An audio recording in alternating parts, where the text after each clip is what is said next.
The race to contain the Israel-Hamas war. This week on Firing Line. It was a historic move, the first ever trip by a U.S. president to Israel during wartime. President Biden reiterated unwavering U.S. support. Justice must be done. And also encouraged caution. While you feel that rage, don't be consumed by it.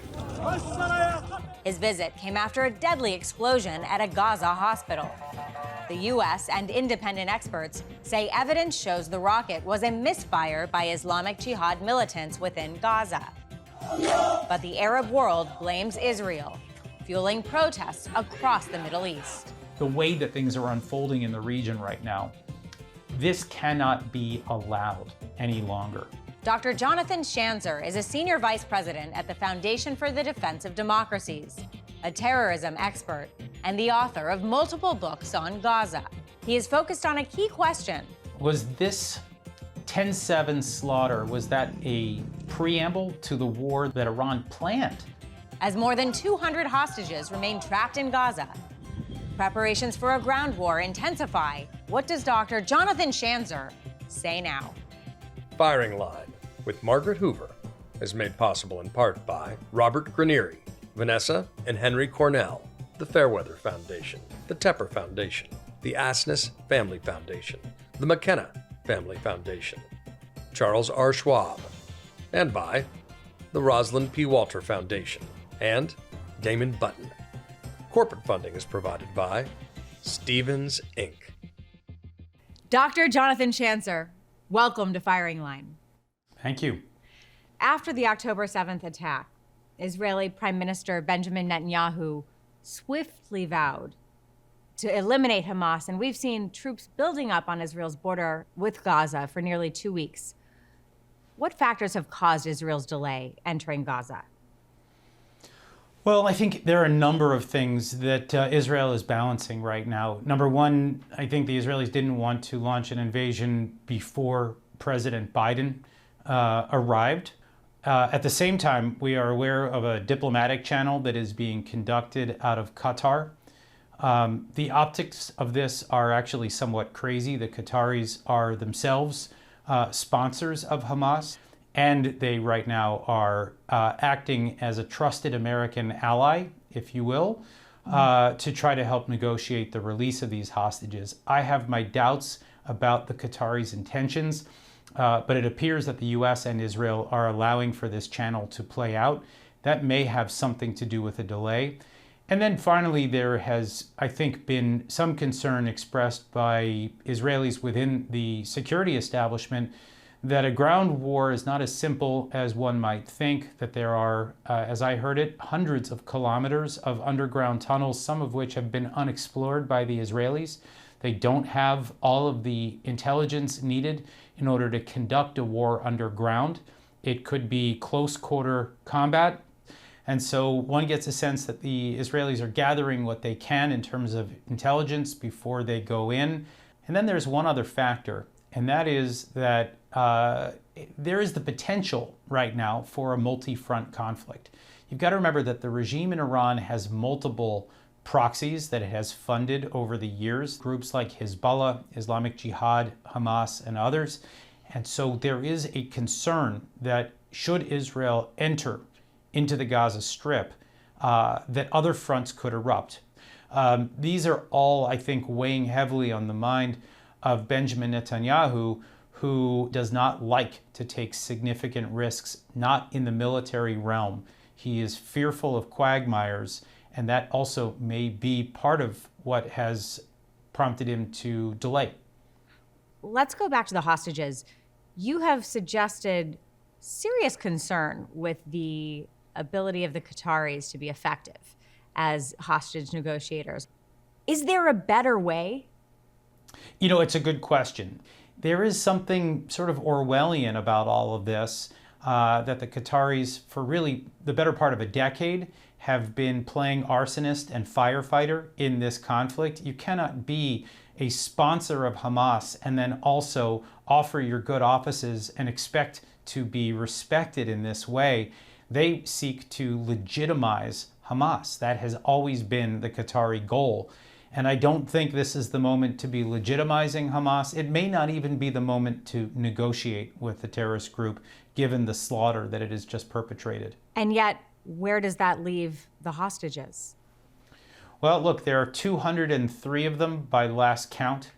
The Israelis are obviously sick to their stomachs about the prospect of what it would take to get them out. What we hear is that they're being held underground in military facilities that have been created by a Hamas shadow unit that is tasked with monitoring their health and well-being, which is, of course, a relative term here. I think that at some point, and I don't know when that point comes, but the Israelis will come to the conclusion that the negotiations have reached a point of diminishing returns, and that action needs to be taken regardless of the hostages. In other words, there's no way that Israel can fight a war in the Gaza Strip, urban warfare, brutal fighting. They can't fight with one hand tied behind their backs. And there may come a time where the Israelis determine that the well-being of 9.9 million other people must override the concern and heartbreak associated with these kidnapped Israelis. And what about the American hostages? Look, that is also part of the constraint, and I do not envy Benjamin Netanyahu or his chief of the military chief of staff, Herzi Halevi. These guys, I think, have gut-wrenching decisions that lay before them.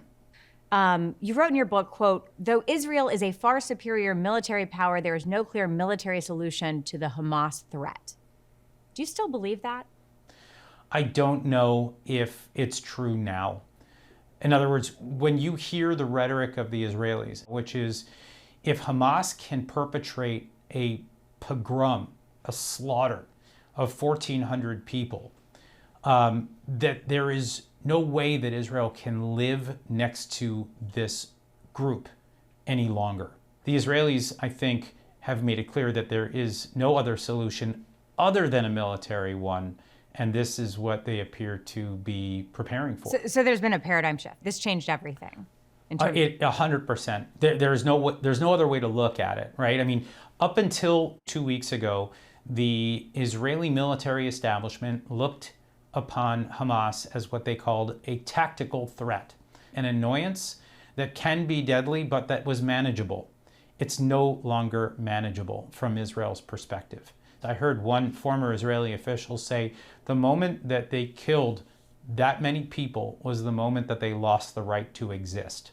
Very stark language. President Biden said that he spoke with Prime Minister Netanyahu about alternatives to a ground operation. What are the alternatives? There are lots of options that Israel has in terms of direct confrontation, but also gray zone warfare, cyber warfare, ways to destabilize the regime in Iran. All of these things, one gets a sense, are going to be on the table. Maybe they're even on the table now. We just have not yet seen the first steps taken in this war other than the aerial bombardment of Gaza, which has been ongoing almost from day one. Do you believe that Iran is helping Hamas prepare for Israel's ground invasion of Gaza? 100%. How? There is no question that Iran knew that hostage taking and a slaughter of the scale that was witnessed on October 7th, there's no question that Iran knew that this would elicit a significant response from the Israelis. You know, Iran has a strategy of arming and training all of these proxy groups for a war of the nature that we might be seeing right now unfold before our eyes, a multi-front conflict. This has always been Israel's nightmare scenario, in my view, and it's, of course, there's a sad irony here. This is taking place on the 50th anniversary of the last major multi-front conflict. Of course, I'm referring to the 1973 Yom Kippur War. President Biden was in Israel this week, and you've said that President Biden's aim this week was to do exactly what you just referenced, to prevent a multi-front conflict with Iran. How did he do? Well, we don't know yet. Whether the U.S. has effectively deterred Iran remains to be seen. I think the president has taken the right steps. He has deployed the military assets that are designed to stare down the Iranian regime and to stare down Hezbollah. And then he arrived in Israel and he embraced the Israeli public. He voiced support for the Israeli military, for the ground invasion that we expect to come. The strategy here is to try to isolate Gaza from all of the other action that could occur. In other words, deter Iran, convince it that it could actually suffer consequences by entering this battle. Do the same with Hezbollah.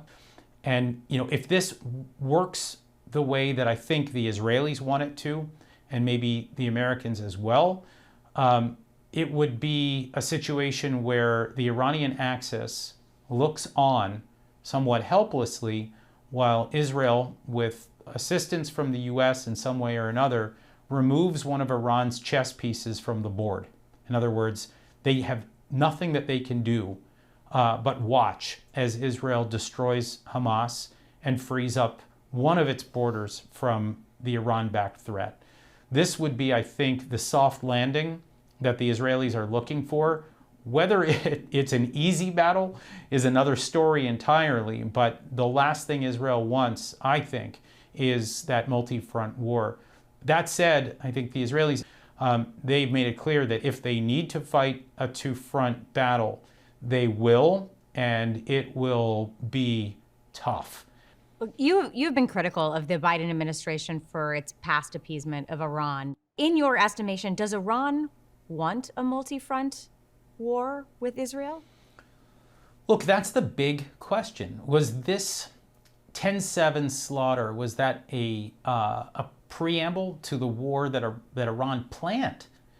In other words, did they see this as a moment that they were going to try to galvanize the Muslim world and try to draw in as many actors as possible and to set the region on fire?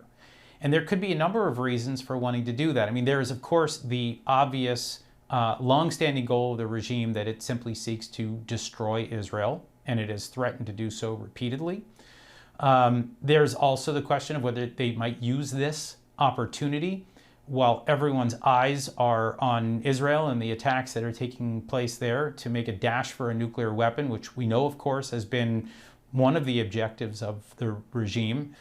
I think there's also perhaps another motivation here, which is to try to derail the normalization process that we have watched unfold in the Middle East since 2020 with the signing of the Abraham Accords. And of course, right before this war broke out, there were multiple reports that the Saudis and Israelis were drawing closer to a normalization deal. All of that has been derailed by Iran. And, to get to your question about my critique of the Biden administration, look, there has been an ongoing effort by the Biden administration to separate out Iran's malign activity and support for terrorism from the nuclear track.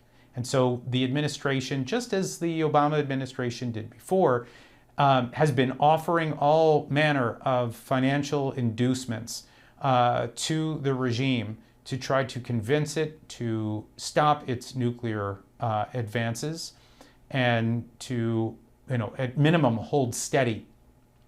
What that has amounted to, in my view, has been appeasement and the financing of a terrorist state. And I do hope that in light of all of this, and in light of the president's embrace of the Israelis and the recognition of Iran's hand behind all of this, that maybe it's time for a policy review, that the way in which Democrats in particular have approached the Iran challenge, maybe it's time to revisit some of these assumptions, because I believe that it has ended in failure. And I've got to think that Biden administration officials are starting to come to that realization as well. Iran has enough highly enriched uranium to build several nuclear bombs. How do Iran's nuclear ambitions factor into this moment?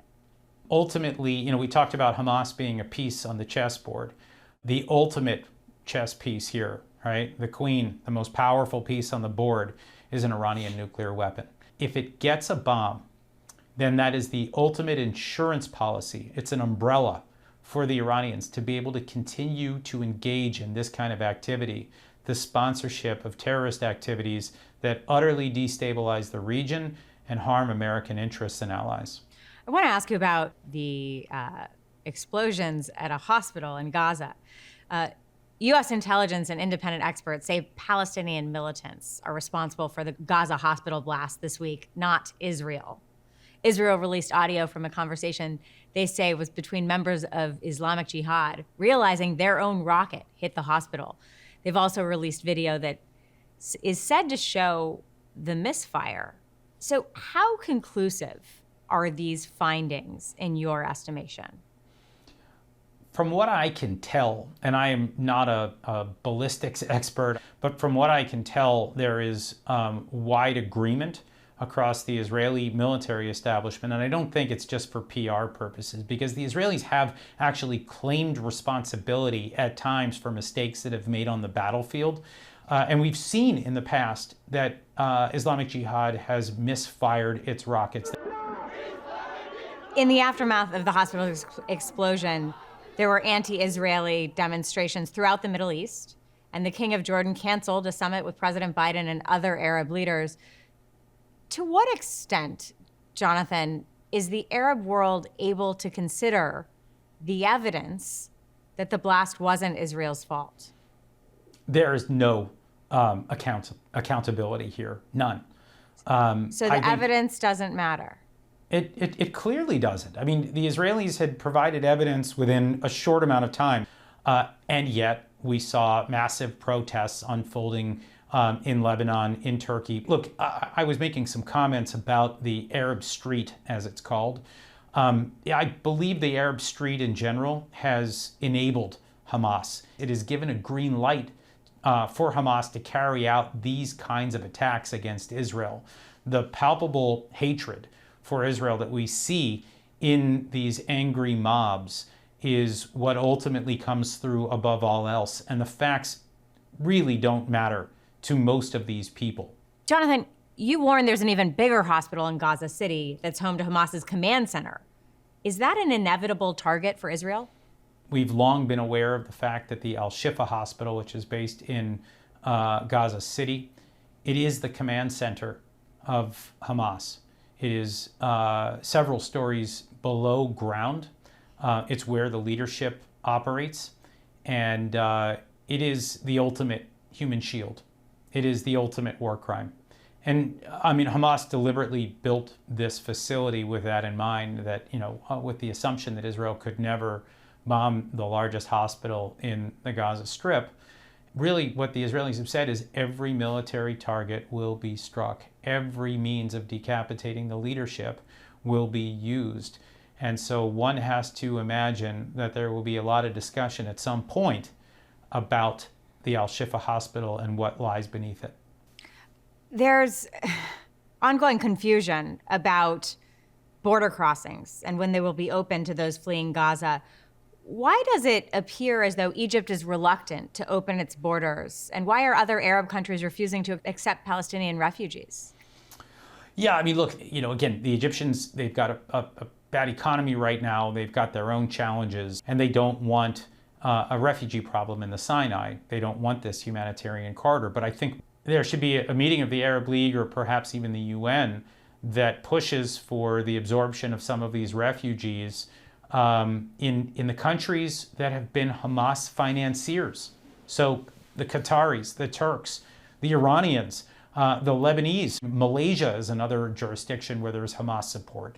Why we're not holding these countries to account right now and forcing them, really, putting pressure on them to take accountability for the crisis that they have created.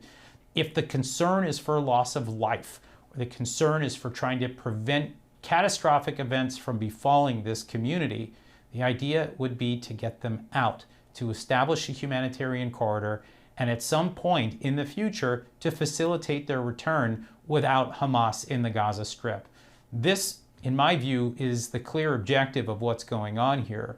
But the Arab world, the Arab street, are really voicing their opposition to this rather logical response to what was, I think by all accounts, one of the most horrific acts of terrorism witnessed in decades. Humanitarian aid has been amassing at the Rafah border crossing between Egypt and Gaza for days now, and Israel announced this week that it will not block the aid's passage. Why is getting food and water and fuel to civilians who need it so complicated?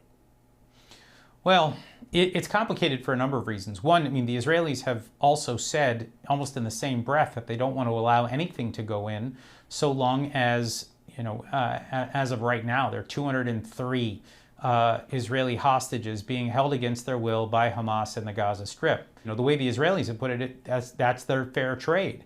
Of course, Hamas is not interested in this, and so there's ongoing debates about exactly how this will unfold. But then there's the question of when assistance comes through, is it actually humanitarian aid? Are there dual-use items that Hamas could use to buttress its military capabilities?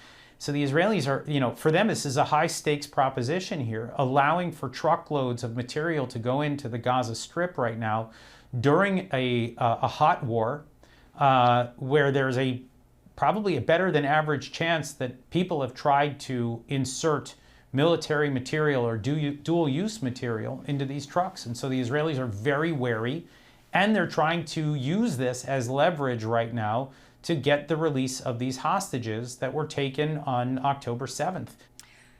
You've been warning for days that the skirmishes at the northern border indicate that Hezbollah is pushing the region into a wider war.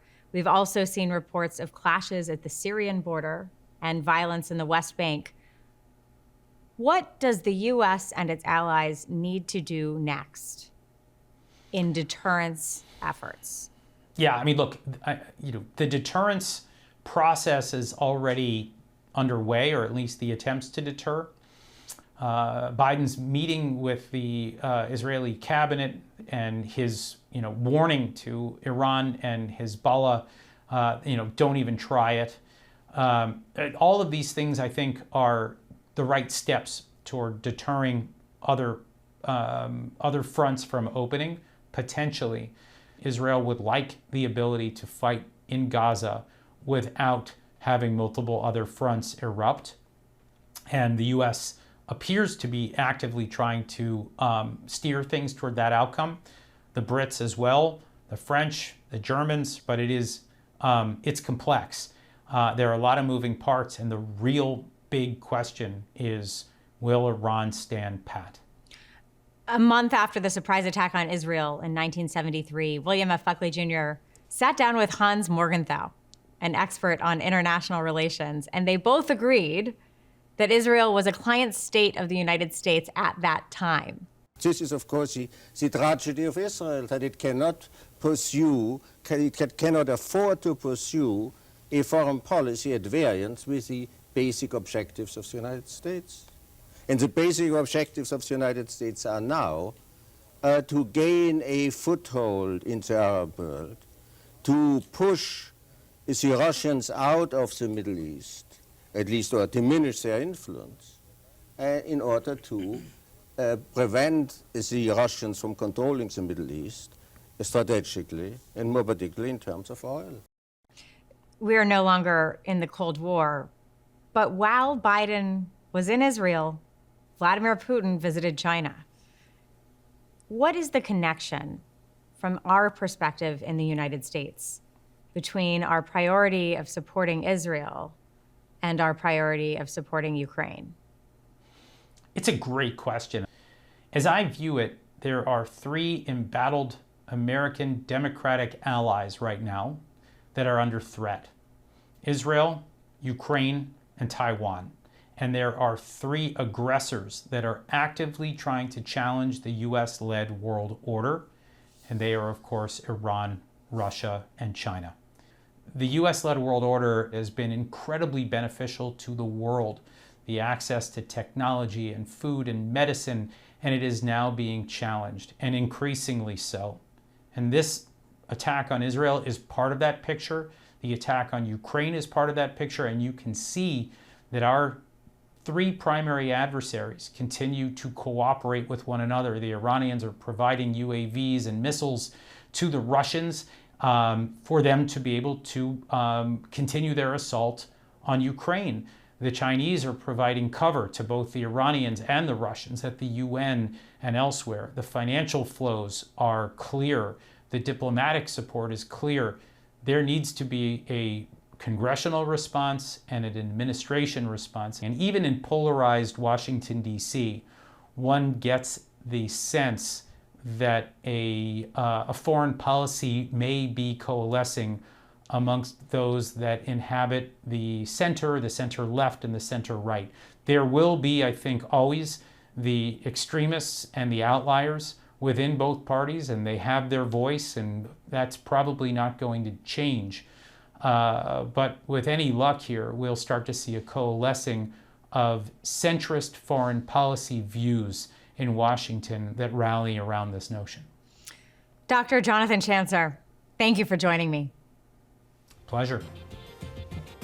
Firing Line with Margaret Hoover is made possible in part by Robert Granieri, Vanessa and Henry Cornell, the Fairweather Foundation, the Tepper Foundation, the Asness Family Foundation, the McKenna Family Foundation, Charles R. Schwab, and by the Rosalind P. Walter Foundation and Damon Button.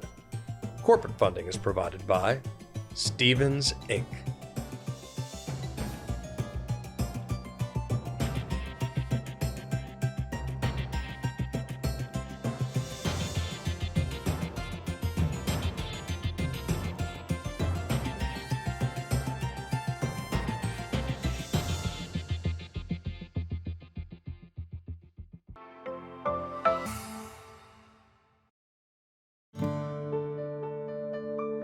You're watching PBS.